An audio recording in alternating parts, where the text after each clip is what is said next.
vamos a tratar de reflexionar y sobre todo de motivarle para que tome conciencia de la importancia de las pautas de autocuidado de las personas que intervenimos, ya sea a nivel voluntario o a nivel profesional, en situaciones críticas. Trabajar en este tipo de situaciones, en crisis diarias, en emergencias, en catástrofes, supone exponerse a una serie de riesgos. Estos riesgos básicamente tienen que ver con 5 factores distintos. El primero es el contacto continuado con un dolor extremo, muchas veces desbordado, de las personas afectadas, de los sobrevivientes, de los afectados indirectos por la situación crítica. El segundo de los factores es darnos cuenta, en vivo y en directo, de que ni los afectados ni en el fondo nosotros tenemos tanto control sobre nuestra vida como a veces pensamos tener. Enfrentarse, ayudar a alguien que acaba de perder, por ejemplo, un hijo en un accidente de moto, supone pensar en algún momento, cuando volvamos hacia casa, que eso puede ocurrir en nuestra propia vida. Es decir, que una madrugada puede sonar nuestro teléfono y comunicársenos una situación, un accidente, una situación grave en nuestra propia vida. Por lo tanto, el contacto con las emergencias nos recuerda periódicamente, y mucho más que a otras personas, que no tenemos un control directo sobre todas las parcelas de nuestra vida. Pero además, y es una consecuencia lógica, es el tercer factor, nos confronta con las muertes inesperadas, con las muertes traumáticas y cómo estas muertes alteran y sesgan nuestra vida. Habitualmente usted no se levanta pensando que se puede morir usted, ni yo tampoco, ni yo me levanto pensando que se pueden morir mis hijos. Pero le aseguro que cuando voy a intervenir en una emergencia, después me acuerdo mucho de mis hijos y pienso qué ocurriría si yo tuviera una situación como los afectados con los que acabo de trabajar.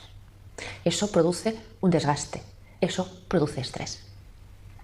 Finalmente, hay un cuarto factor, que es que el contacto con estas situaciones nos hace tomar conciencia de que aunque ayudemos a las personas a recuperarse, aunque las personas realmente se recuperan, hay hechos traumáticos cuyas consecuencias van a lastrar la vida de las personas afectadas de aquí hasta el futuro, probablemente hasta el día que se mueran. Es decir, nos hace tomar conciencia de que no todos los hechos traumáticos se reparan al 100%. Y eso asusta. El quinto factor tiene que ver con los incidentes críticos relacionados con violencia, con la violencia que una persona ejerce sobre otra. Tener esa conciencia de cuánto daño, qué brutalidad es a veces un ser humano capaz de tener frente a otro, nos inquieta profundamente y por tanto supone también un riesgo para nuestra visión de la vida. Sintetizando, podemos decir que el contacto con incidentes críticos, con emergencias y con catástrofes nos genera 2 consecuencias básicas. Por un lado, nuestra visión de la vida se hace más realista, pero también más dura. Tenemos algo menos de confianza en que la vida es tranquila, plácida y no da sobresaltos. Sabemos que la vida a veces juega en contra nuestra y es muy dura. Pero además, trabajando en ello, atendiendo a personas que están en contacto con ese dolor, que sufrimos nosotros mismos un desgaste importante. Si sumamos esto, una visión de menos seguridad en la vida y nuestro desgaste de atender a estas personas, tenemos los 2 elementos que conducen a lo que se conoce como el síndrome de desgaste por empatía. Antes de conocer mejor este síndrome, vamos a detenernos un momentito en la empatía. La empatía nos es absolutamente necesaria, no ya solo para proveer primeros auxilios psicológicos, sino para atender también en otras fases a las personas que sufren, a las personas que han pasado y se están tratando de recuperar de un incidente crítico. No podemos trabajar con un escudo, necesitamos la empatía para entenderlas, para ayudarles a formular sus necesidades, para acercarnos a ellas. Pero es un arma de doble filo. Porque el uso continuado de esa empatía, el no poder colocar una excesiva distancia emocional, porque eso nos hace dar una ayuda menos efectiva, nos hace vulnerables. No solo nos desgasta, sino que nos hace que percibamos mejor el dolor de los afectados. Eso que les ayuda a ellos, a veces va en nuestra contra. Por tanto, la empatía tiene 2 caras, 2 filos. Uno positivo para los afectados y uno que puede ir en nuestra contra. Veamos más a fondo, pues, qué es el síndrome del desgaste por empatía. Pero hago una precisión. No estoy tratando de asustarle, de decirle que no se dedique a esto, de decirle que intervenir aplicando primeros auxilios psicológicos es una tarea de alto riesgo, en absoluto. Lo que quiero que usted entienda es que enfrentarnos al dolor, a los incidentes críticos, a las emergencias, supone la presencia de cierto riesgo. Si usted es consciente de este riesgo, de qué elementos lo configuran, sabrá protegerse, sabrá prevenir y, sobre todo, que es lo que trato de mostrarle en este vídeo, sabrá cuidarse para recuperarse mejor.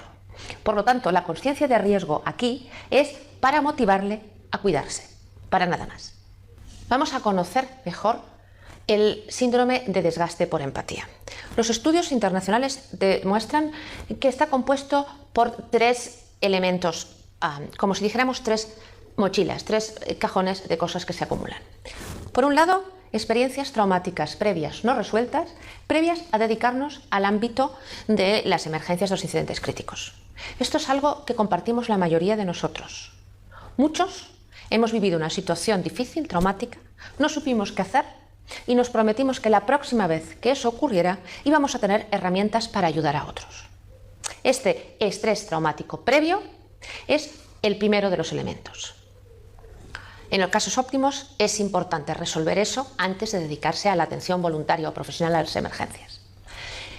En el segundo bloque está el estrés traumático secundario, es decir, ese que se acumula por la exposición a los factores de riesgo que antes les he citado como característicos de los incidentes críticos. Ese estrés es secundario porque lo viven en primera línea las personas afectadas y nosotros recogemos la exposición secundaria al dolor de otros.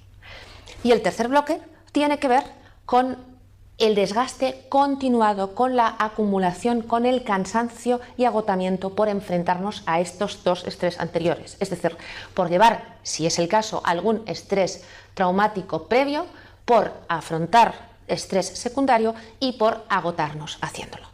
¿Cuáles son signos de alerta de que usted quizá, o alguien que usted conoce, pueda estar sufriendo el síndrome de desgaste por empatía? Una precisión importantísima antes de explicar estos signos. Muchos de ellos son compatibles o incluso son más frecuentes en algunas enfermedades, en cuadros médicos. Por lo tanto, antes de concluir que lo que a usted le ocurre o a la persona que usted conoce le ocurre es este síndrome de desgaste por empatía, consulte con servicios de salud, tanto médicos como quizás psicológicos, para que ellos descarten otras enfermedades orgánicas y puedan ayudarle a sí dictaminar que estamos hablando de un desgaste por empatía. De lo contrario, podría quedar alguna enfermedad escondida y por tanto no recibir su adecuado tratamiento.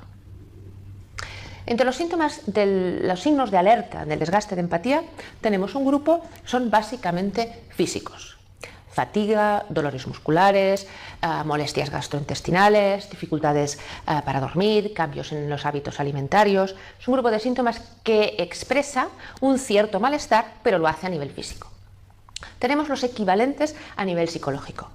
Irritabilidad, mal humor, ansiedad, incluso cierta agresividad, frustración, pero toda una serie de síntomas que expresan, ahora ya no con el cuerpo, sino con nuestros sentimientos. En tercer lugar, hay una serie de signos que tienen que ver con las tareas en sí, es decir, dificultades de concentración, pero sobre todo cierta dificultad para ponerse a hacer lo que uno debe hacer. Es decir, personas muy motivadas para ayudar que de repente empiezan a llegar tarde, faltan a reuniones, incluso generan una pauta de absentismo. Si usted observa esto en sí o en otros, pudiera tratarse de una persona que está teniendo dificultades para afrontar lo que le supone la presencia y la asistencia en incidentes críticos. Y por último, el cuarto grupo de síntomas tiene que ver con que este malestar, algunas de estas señales, comporten un aislamiento. Las personas que tienen desgaste por empatía suelen encerrarse en sí mismas y por lo tanto empiezan a mostrar menos comunicación, aislamiento, incluso dificultades de relación con los compañeros. Si esto aparece en una persona que antes no era así, usted también puede sospechar que podríamos estar hablando del desgaste por empatía. Bien, ¿qué tenemos que hacer para evitar que se produzca este síndrome? ¿Qué tenemos que hacer? Básicamente para cuidarnos y no desgastarnos. Hay tres grupos de medidas distintas. La primera son las rutinas diarias que todas las personas debemos hacer, pero que usted, como persona que ocasionalmente o a menudo está expuesto a situaciones altamente estresantes, debe hacer con mayor frecuencia. Rutinas que son para todos los días, no solo cuando usted viene de un incidente crítico.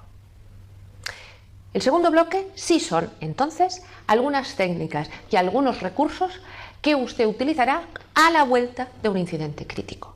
Cuando haya venido de una escena en la que ha habido primeros auxilios psicológicos, en la que ha habido sufrimiento, en que ha trabajado con personas, usted debe incorporar ciertas prácticas, ciertas rutinas de autocuidado especiales para el post-incidente.